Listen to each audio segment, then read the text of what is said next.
So welcome everybody. I did say let's just have one big welcome at the beginning. This is a very literal interpretation of that, so one big welcome. So it's nice to look around the room and see so many faces, some familiar, mostly familiar, some not. So we have our customers here. Thank you to our customers. It's always reflected that it's very important to get you customers come along for the day. There's a big commitment to leave the office. We all now have the chance to work from home more often, so even coming into town itself is a bit of a privilege, and coming into a meeting like this is even more appreciated, so thank you. We have partners here. We have a number of organisations supporting us, which I'll reference a bit later on, and we have our team here as well. So it's a lovely thing to see you all here this afternoon. So welcome and thank you. So, this is our third customer day. We had them a long while back, the third in succession.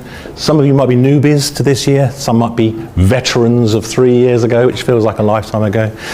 In the same venue as we were last year, we particularly like this layout. We like the style of it and the feel for the rooms.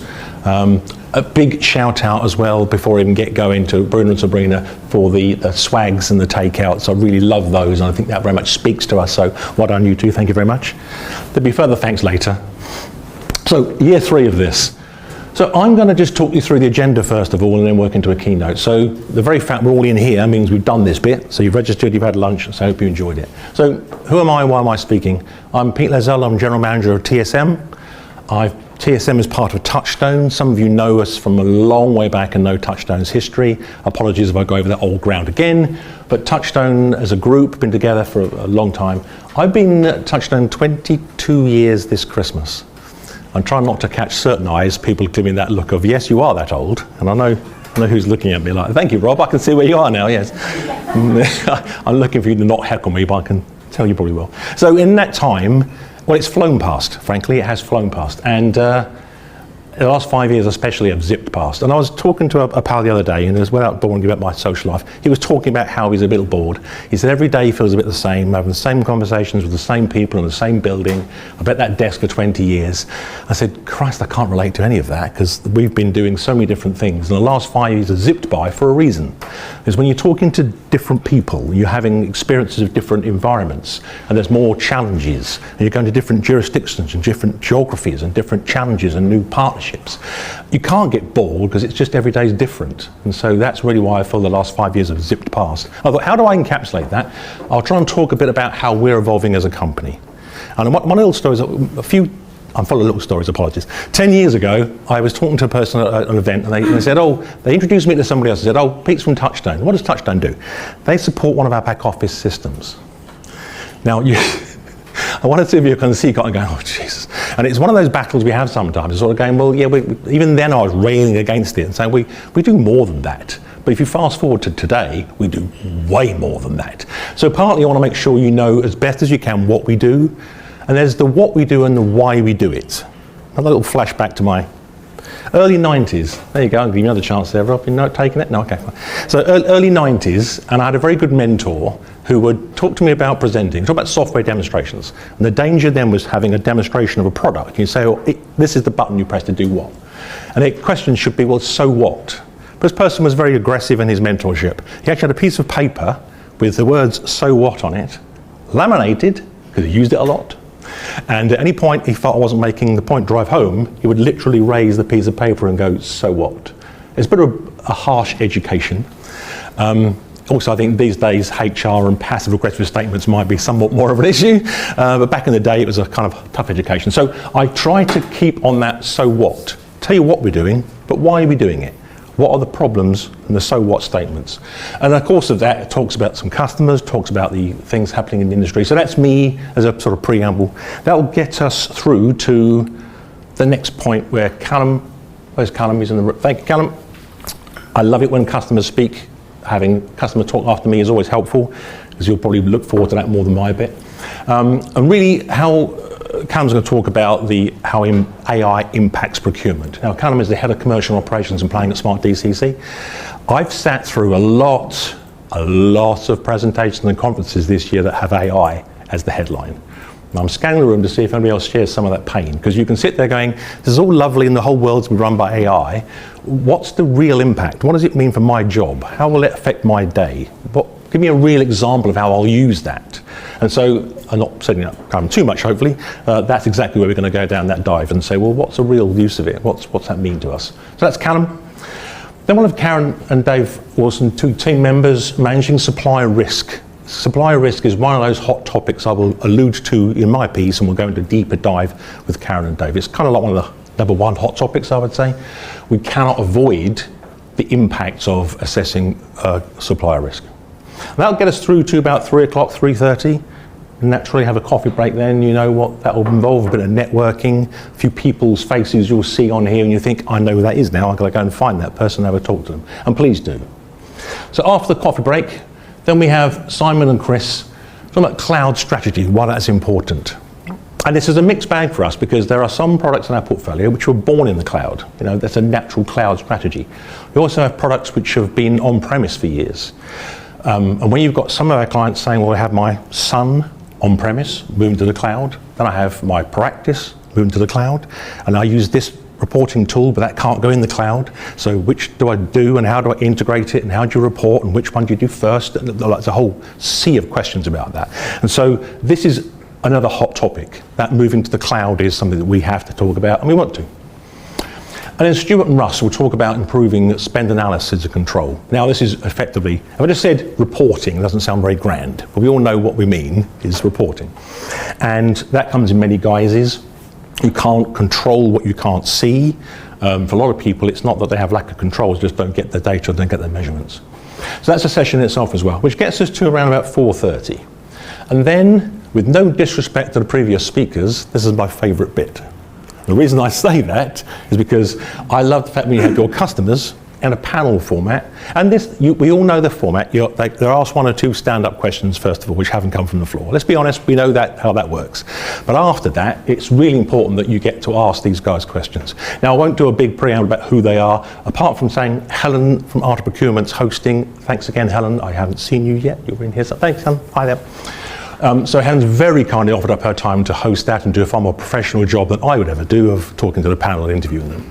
But Rob Scriven, friend and family of TSM, Callum, you've heard about, Claire from OVO Energy, Claire I saw earlier, going to be sitting on the panel for us, thank you. Hi Claire, good to see you. And David from IPC, and they all have fabulous stories to tell you. So that's the agenda.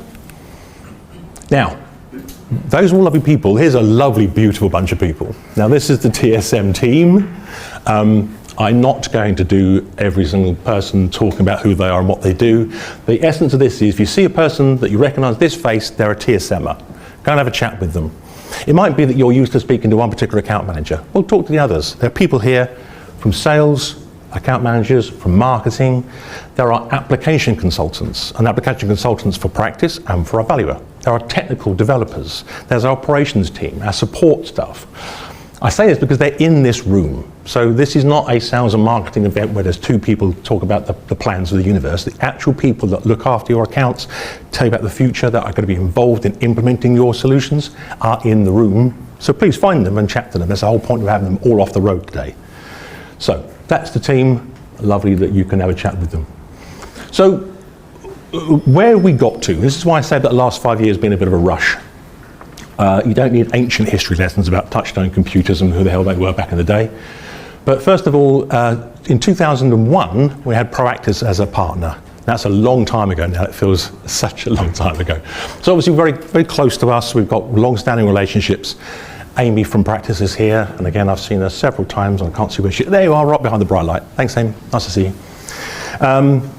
So that's a long-standing relationship. Touchstone as a spend management, as a business unit, was created in 2012. And that was principally because we were having clients want to talk to us about purchasing and procurement language.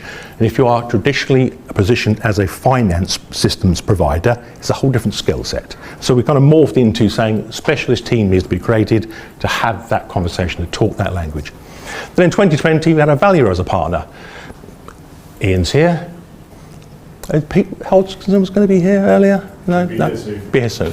And Bernie's here as well. Yeah, so sat in the central table there. I'm sure if you haven't said hello to them yet, you have a chance later on. So our valuer as a partner in 2020. Very proud to be a reseller of the year in the next year. I'm teasing some of these bits, but I'm not going to talk about them just yet because there's a piece later on. But also in 2024, we were the Northern Partner of the Year for a valuer as well. So we're getting our credentials up. Rebranding as TSM was part of that. So really, we get to 2025, and there's lots going on. You read ahead, but I'll deal with those bits in a minute. So we always should have a slide of numbers, but not many of them. This one starts to tell a story.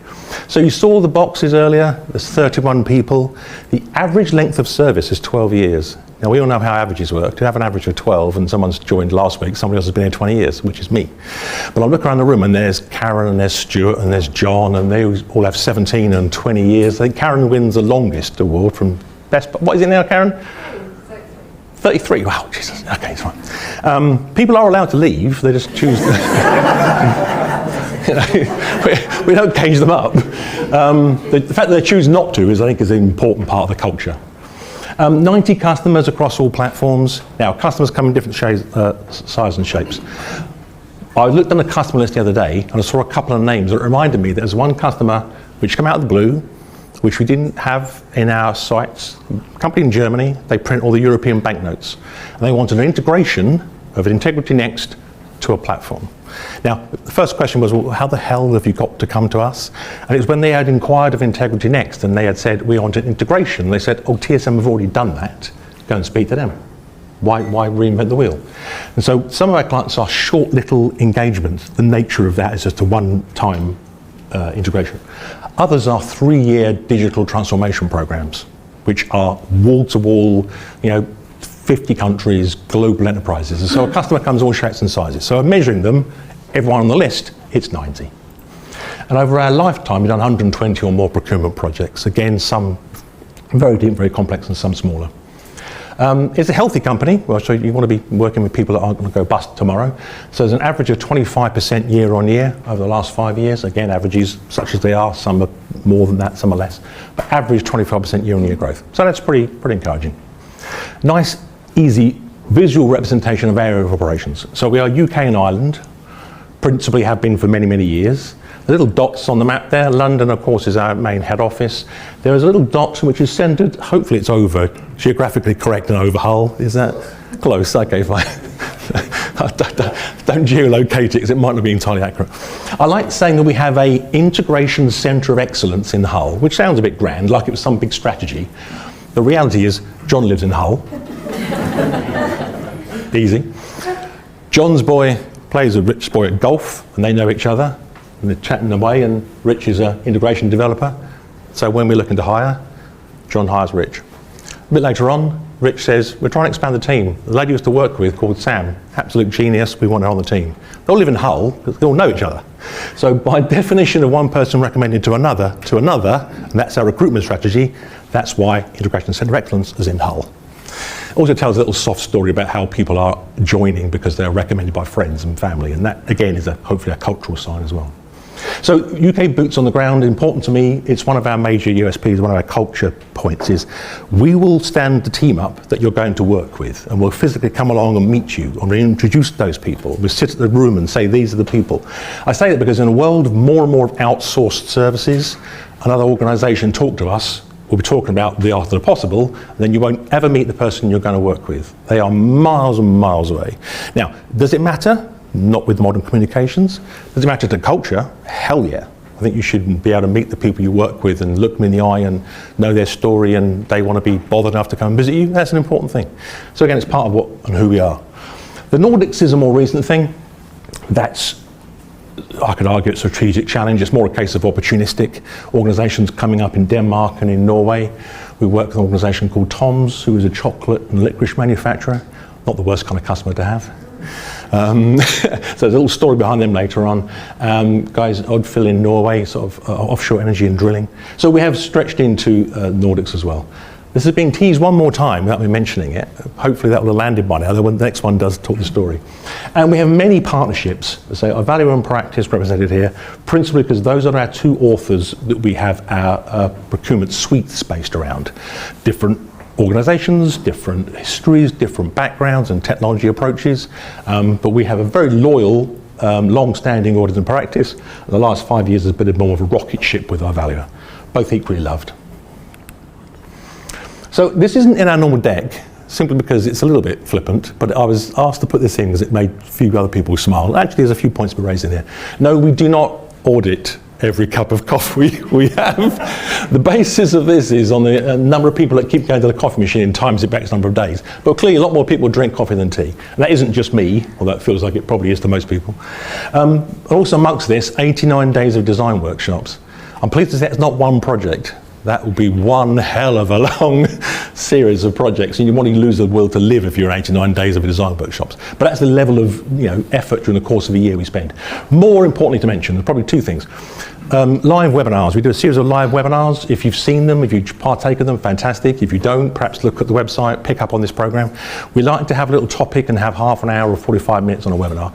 It might be AI, it might be about legislative stuff. It could just be tips and tricks for doing a particular way of working. It can be all levels. It's not always strategic. It can be user level, admin level kind of tips and tricks. But look out for the webinars. And we have breakfast clubs. Now, if anyone's been to a breakfast club, you know what it's about. For us, I think this is a really lovely scenario where we have a couple of hours in the morning, very informal. It's not a sales thing. It's not trying to get people's badges or market them afterwards. It's just come along and meet like-minded individuals and talk about things in our world. Have a croissant, cup of coffee, keep it very light. We do 3 or 4 of those in the course of a year. So again, look out for those. It might be something of interest to you. So that was TSM in numbers. Now this is the bit about the achievements. And I was trying to remember where this was in the deck, and now I've remembered. So this is, and the chap over there was very happy. I can't imagine why. Yes, it's me. So last 2 years, we have been shortlisted for the Procurement Consultancy Project of the Year Award. Now, that's with the WPA and separately SIPS. And it's in 2024 and in 2025, again shortlisted for the same category again. Now, if I can say little old TSM, we're not that little anymore, but 30, thank you. Now, the two things on that. One, we are 30 people, we've got a bit of geographic spread, but what we are not is the kind of people we are up against. Now, those with sharp eyes can see Accenture, Capita, Bain, GEP, the other one says Deloitte, and these are the people we're up against. And that might explain why I'm not also showing you a trophy. So shortlisted 4 times, haven't won one, always a bridesmaid, etc. But part of this is the joy of being able to celebrate as a team with our customers. 1 or 2 of you have been at these events with us. They are legendarily fun, which is more to do with the amount of wine on the table than perhaps the 70th award you're listening to. But they're good nights, so we're very proud about those achievements. So that's something we're proud of. Equally proud, because we are a people business, about some of the moments that our team members have achieved. And everyone's a hero in their own way, but I think these particular 3 pick out. We've got Charlotte, who is then in a very misty, hi Charlotte, very misty, damp, cold-looking Snowdon, raising money for brain tumour. We've got Sarah doing an Ironman. Now, who knows all the components of an Ironman? Yeah, I know some of this. Half marathon. Sarah set me up beautifully for a joke earlier. Apparently, obviously, the half marathon is 13.1 miles. And Sarah took a wrong turn somewhere on this and did 14 miles. Which must be frustrating as hell if you're the person doing it. But it also gives a chance to say how much we go the extra mile as a customer team. No, okay, yeah. That's a Christmas cracker worthy, sorry. But the serious part of this is raising money for Alzheimer's, something I know is very dear to her in her personal interests as well as dear to us as a team. And then Stuart cycling Christ knows how far, uphill and down dale for charity for Born Too Soon. So this is the sort of thing that people love to do, we love to support, and I don't often ask anyone for applause, certainly for my content, but I think these particularly guys deserve some applause.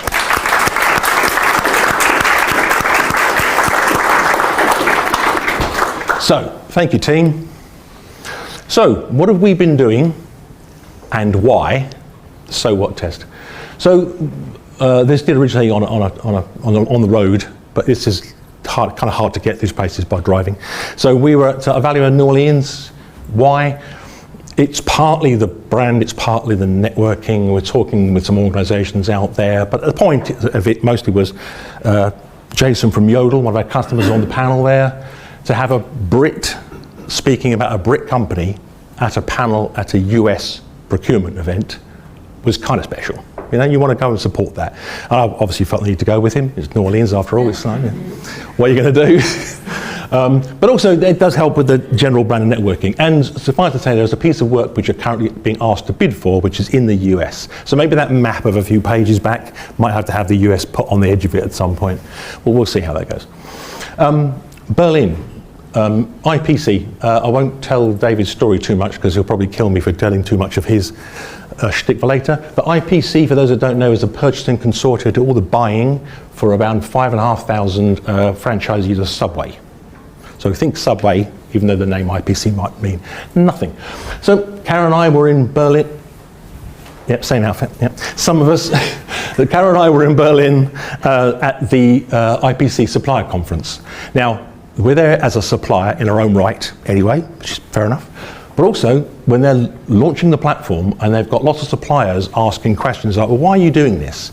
Nothing better to be in the room with those suppliers and helping explain that. We sat on the tech panel. I had a number of people ask me, and mostly they were kind of a bit fearful. Suppliers going, well, does it mean I have to sort of sign my life away? Where's my intellectual property? Where's my relationship going if I have to sort of sign up to this portal? What's in it for me?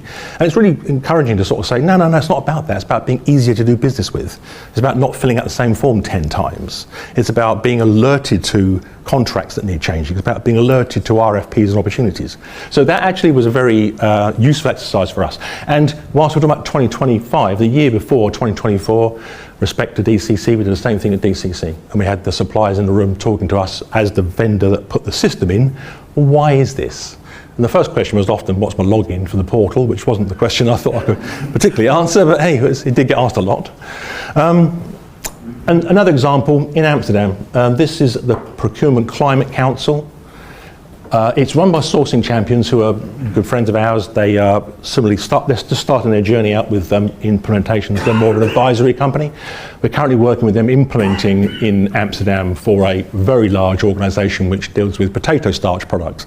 No, I have no stories about potato starch. I have absolutely no area to go there. But the PCC is where we're hearing people talk about climate change, but then in procurement. So the true cost of procurement. Where do you source from? You know, scope 3, ESG. And I'll mention a client particularly here because this is where you kind of go, so what's the point of that? The chocolate manufacturer. A couple of years ago, we were starting to talk to them about a procurement application, and they said, great, we need to onboard suppliers better, we need to do this. There's no compelling business case that raced them through to the point of having a system. And then, and weird things you end up having to know, the East African cocoa harvest failed. Is that to do with climate change? Is it a natural event? Not for me to say, but it was certainly an event, which meant that they were going to have an 80% reduction in raw materials. So the price was going up by 3 or 4 times. There may have been talk in the news last year about how chocolate was scarce and the Easter eggs are going to be more expensive. I don't buy many Easter eggs, but that wasn't the biggest challenge here. So the question then became, well, how are we going to source more suppliers? And we need to do that ethically. We're a fair trade organisation. We can't just go and buy them anywhere. And then the next question was, which of these organisations as suppliers is not going to fail the new the European Union deforestation regulation? This is when I mentioned this and everyone's face literally goes, oh Christ, don't talk about legislation. But the EUDR, delayed as it is and weak as it is, means that you can't just go and buy from another supplier if they've hacked down half the rainforest to put up plants. So where do you source from? Why are you sourcing these things? This is legislation, this is law. It's not just about climate change and what might happen to the ocean. So why do we go there? So we want to hear about these things. Who's doing what to combat it? What are the organisations we're working with? It mostly comes down to data sources, which I'll talk about later on. So this is the kind of why we do these things. On the road, what else have we been doing? How good is my memory for what all these things are? Right, so the first one is a regular meeting with practice, talking about the roadmap, State of the Union, which direction of travel we're having. Next was our value was London Innovation Tour, a lot of talk about AI, a lot of talk about where we're going to go with the direction of travel. That's Charlie at the Executive Leaders Network CPO event. Yes, looking fabulous, Charlie. And obviously that's, having a presence and talking to CPOs, having those early engagements. This was Procurement Supply Chain Live, a fairly recent event representing a value at this. Practice's Partner Summit in Birmingham, noted. Not New Orleans. And then there's a valuer now, which is again mentioned because in Paris, but also we've got one of our awards. So why do we do these things? Yes, it's nice to be on the road. It's because we have strong partnerships. We stand up and we are counted with our partners. We represent our authors. We want to go and talk to different people and different audiences. That's what we do. Why am I saying all that? Because we're not just the guys that support the back office system. That's kind of a little bit more than that. So that was a reasonable chunk of time, but I hope that's useful because I think TSM has changed the business. You guys have been part of that journey. You may not see every part of that and which part you were part of, but hopefully that helps. Is that all good?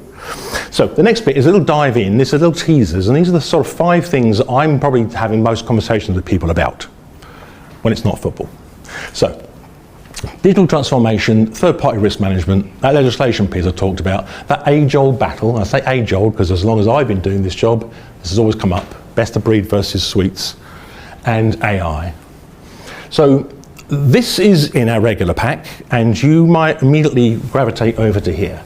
So to that point of ongoing support, yeah, we do support people's systems. We also do health checks on existing systems or other systems you currently want to replace. Requirements workshops, what's the business processes trying to re-engineer. We do all the design consultancy, we configure the software, we integrate it, we test it, we platform deploy connectors.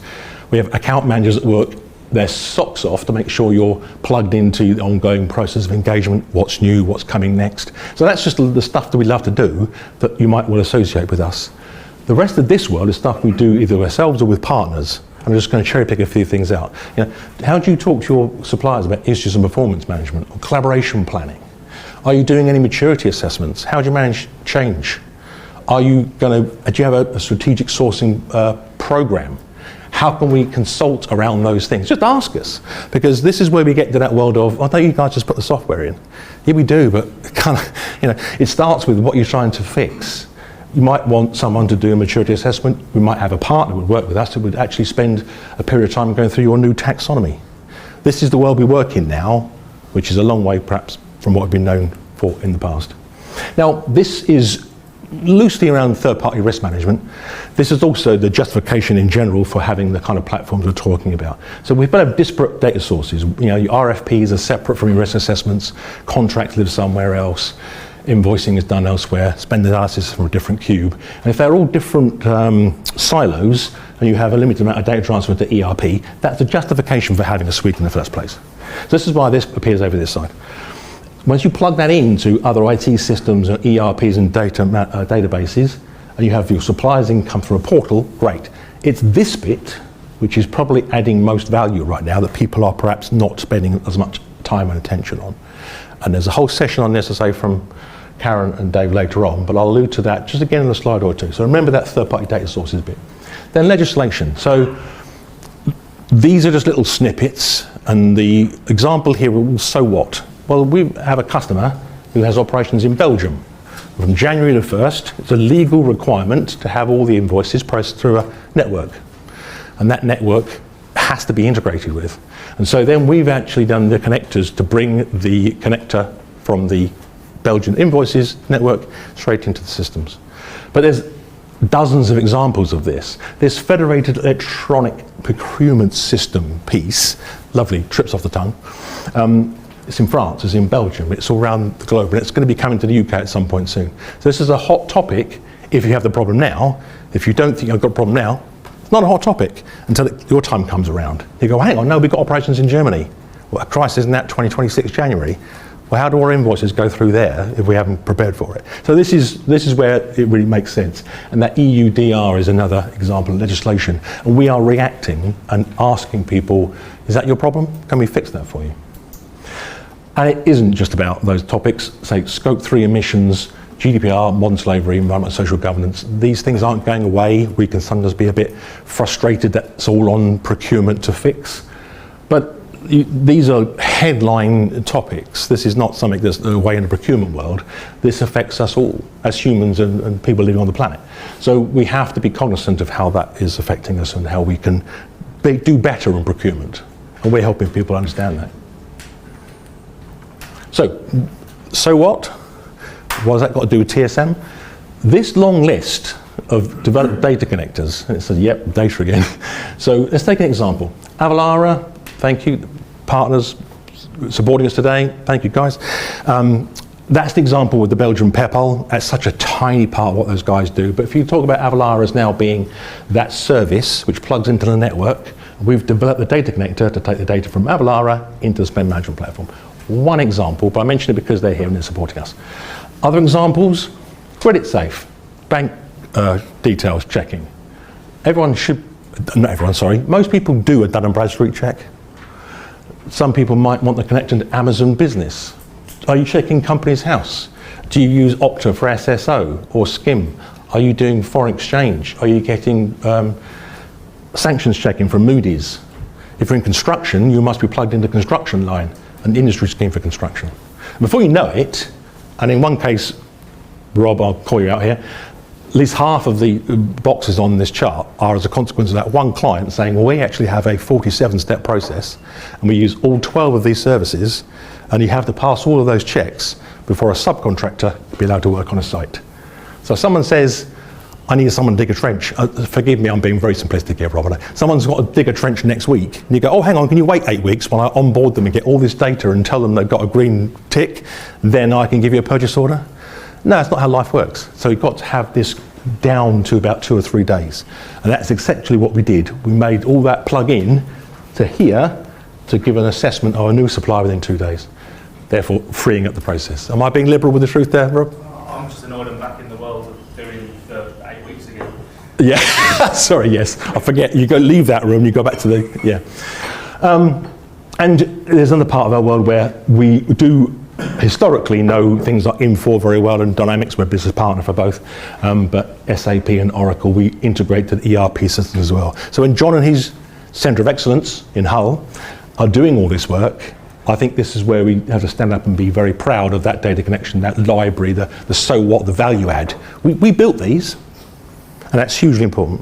So that's another hot topic about how that data gets into the system. Now, this is one, it could take a lot of time, and I'll take 2 minutes on it, because otherwise your attention span is going to fade. I keep looking at you, I'm so sorry, I don't mean to focus on you and looking like you're bored.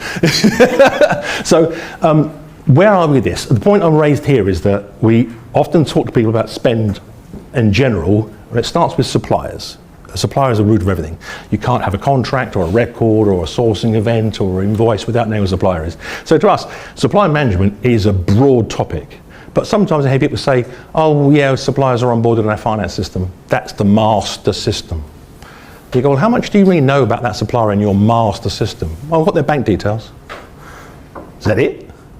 Typically it is. And so I would argue fairly strongly that if you're going to look at suppliers in terms of onboarding them, qualifying them, risk assessing them, looking at their performance management, looking at sustainability, and all that has to live somewhere. It's not going to live in your ERP or your finance management system. It's going to be in a best of breed suite. And that underpins everything, which is why the schema deliberately goes the full width of the picture. Another one, arguable. I can do my invoice processing in my ERP system. Yeah, you probably can. But what are you expecting the invoice to match to? Where was the purchase order raised? Was it budget checked? Was it approved? Has it been receipted? How do you do that? And then you start getting into the world of P2P. They go, well, we don't buy much. Well, what do you do? Oh, we get goods and services. Oh, we have some inventory management. And then it starts getting more complex. And so, briefly, the idea of having purchase orders and invoices dealt with the ERP, yeah, it's always been there. But we're finding more and more skills and tools in procurement suites. For example, payments. If you bring a payments module into a platform, then aren't you actually reducing the footprint of the ERP such that you barely need to integrate to it? Debatable. What is, I find, not debatable is the whole world of source to contract. So how many ERPs are very good at onboarding suppliers through a portal, managing the information, running a sourcing event, RFPs, RFQs, managing the contract, not just a repository of a contract, redlining it, authoring it, using AI to introduce a clause library to swap out key clauses, negotiation and intelligent reading of a contract by AI. So this is why have these conversations. I'm not standing and saying I know the answer because I don't know what your question is, but have a talk to the team. If any of these are sort of ringing bells and going, well, hang on, why am I doing it that way? What could I do? This is our world. This is a conversation we have on a regular basis. Big breath, because it's literally the last one, and then you'll get to speak to Callum. So, AI, one slide where I say I've been to events this year where I've had 4 hours of talking about AI. In our world, what does it really mean? Examples would be, for example, creating contract, say drafting a legal clause. If AI can suggest that clause 17C in the supplier's paper is not to your liking, but you have a pre-approved clause that legal have already said is okay, and it recognises it and swaps it out. Do you have to spend 8 weeks talking to legal about it? No, they've already pre-approved it. They don't want to know. Get them out of the loop. Let them not have to do that. Researching the web, I think we all know the power of the data coming from that. Reading documents, analysing them, creating processes, doing RFPs. There's a whole range of things. Now, the main point here is we have an AI working group. So we have a number of customers who sit with us on a very regular basis, and rather than us sit there and go, this is what AI is going to do for you, we're saying, well, what do you want it to do for you? What's your problem? What challenges are you facing? And we're having a lot of different conversations, different case studies, and our developments are going to be led by what our customers want. Because AI can be anything, literally anything. But tell us what you want, and if you're not part of this already, find a way. Karen is leading this. You're sure most of you know who Karen is anyway. If you don't, find her and make a beeline to her and talk about the AI working group. So that is, across those 5 different topics, a little deep dive comes later, a little dive on what I'm finding we're talking about, what we're doing, why we're doing it, the so what test, a bit about TSM, and hopefully that's just about, with 5 minutes scraping in before I'm legally obliged to leave the stage. That's me done for now. Thank you.